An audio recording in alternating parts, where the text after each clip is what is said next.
And the culture is the thing that we respect so much. The culture of music, the passion that goes behind making these records, the history that goes into it, the time it takes to make the songs. Hey, you gotta be quiet now. Alright? Everybody, hey, all the people back there leaving, we can escort you up out of here. Give a shit. Alright, so. Alright, so. Now, so basically, art music comes together. It's about passion, it's about the love, it's about the technique, it's about appreciating the things that came before in order to make the things that are in the present, in order to be here in the future. So, this company here with us is excellent, you know what I mean? I want to grow as an art lover, and I don't want to be an Art Basel or a poser. You know how some people act like they're just these amazing art connoisseurs, acting like they know all this shit, but they just got on Google or whatever.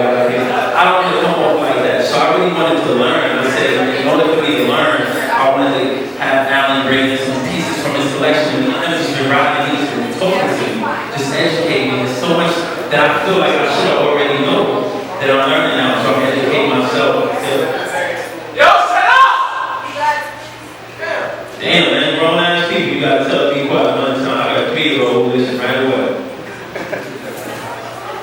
Alright, so basically, what it's about is us loving it and understanding the culture. When I think about music, when I think about songs, I feel like I'm not here today if it wasn't for Smokey Robinson. This wasn't for, Leonard Cohen, Harry Nilsson, people who I feel like are pioneers what they do and they put the passion behind music. The same thing with Alan, the way he studied music, the way he went to school, the way he was able to go to the trenches, go to the bottom and understand the pain. The way you look at Os Genios and you think about how, these guys are from the ghetto of Brazil and they give back the community, all the passion, all the struggle, it comes through in our art and how much we love what we do, the same way, same thing with Future. Like, it's about putting our passion. They use spray cans and they use these different textures and they use the graffiti and they use the street art to express themselves the same way we use the music. So, first of all, I just want to thank you for coming, but second of all, I just really want you to understand that we're here because art is music, music is art, and we want to save the substance and the quality of it. So I'm going to give the floor to Alan just to speak a little bit about some of the pieces and about, the history behind it. Give it up for Alan one more time.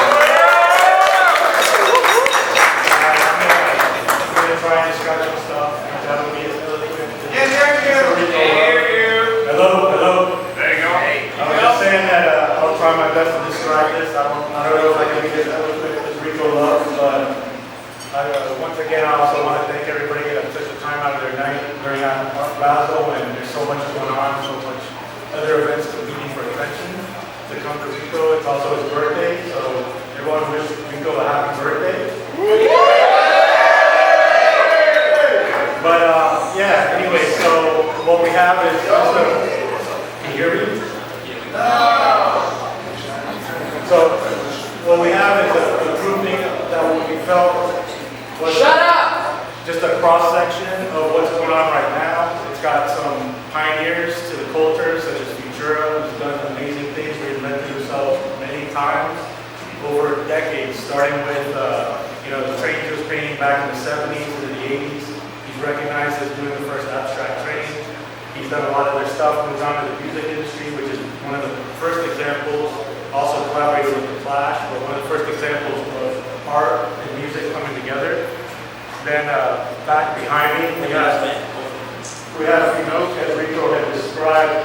He comes from the Cambuchi neighborhood of Sao Paulo. He was, probably most of you guys have heard of Los Genios, but he was a studio assistant of theirs, and that's why there's a little bit of relationship between the styles and what they do if you'd like to take a look at it. But he learned under them.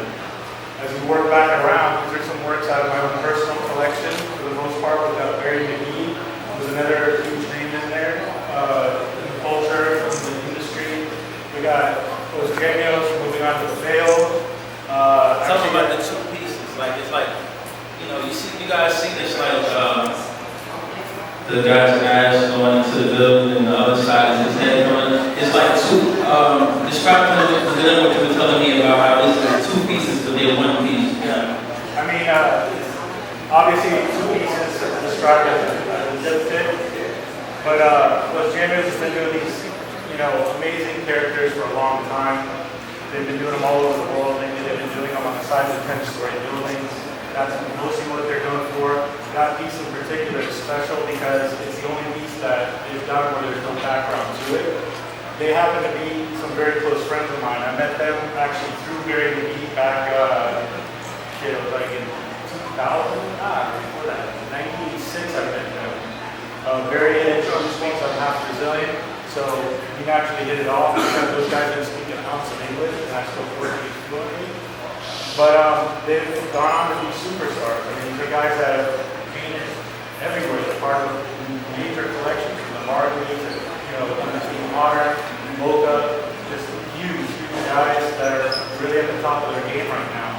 And, Barry McGee is another one. He actually influenced them to some degree, so it's a little bit of like as a visual, like the vernacular, same kind of visual language, the characters.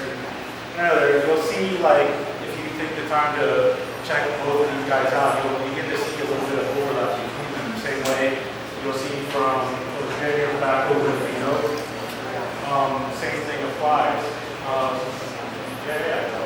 What I thought was really cool about Oceania's work was that you have to be an art collector and already have pieces from them in order to get some of that art. Like, you can't just buy it. He was explaining that to me. And I feel like what I would really love to see in music and in my business is that when you make it about appreciating the art. When you tell somebody, we only want our fans at this particular show. We only want people who really respect the culture and know music and understand who we are to be here. Because I was at the event the other night, Kanye West was speaking, and I overheard a young lady say, "What is this? What is this?" I'm like, what the fuck? Like, you don't even know where you're at. So a lot of times people just come into something because they think it's the hip thing to do or the cool thing to do. Now you got people going to Coachella and ballroom dresses and shit like that. You're like, what is this? Like, it used to be about people who really love the music. Whenever something becomes too cool, it kind of becomes uncool. You know what I mean?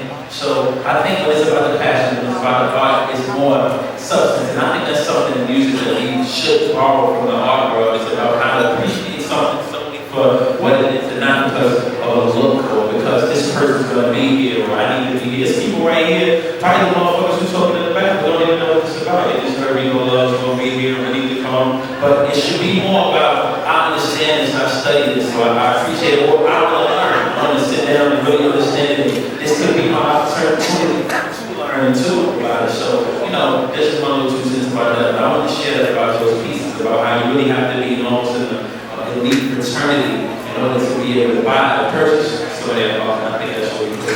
You could elaborate if you want. Yeah, because I've been friends with those guys since before they really had made it. I remember when they were trying to sell paintings for $1,000, $2,000. In fact, I have a real nice piece at my house that for a sale that you looked for $3,000. That was a real good investment back then. But yeah, when you reach a certain level of success and those guys try to control where their work ends up, usually you have to have established collections before you can have one of their pieces in it. And what it does is it filters the people that are just in it for the money and makes sure that the people appreciate it, keeps it from ending up in an auction, people flipping it and destroying the market. And that's pretty much where it's gone. It's amazing to see, I think. The only disappointment that I feel as far as that level of success is there's so many people, fans of theirs, that they reach a level where it's unattainable. So every once in a while I'll do smaller projects, like printing one of their t-shirts or whatever, just for, the fans. But, it's really pretty spectacular. Not much more to say about it. So we want to take this time, just to check out, look at this stuff, see how you feel.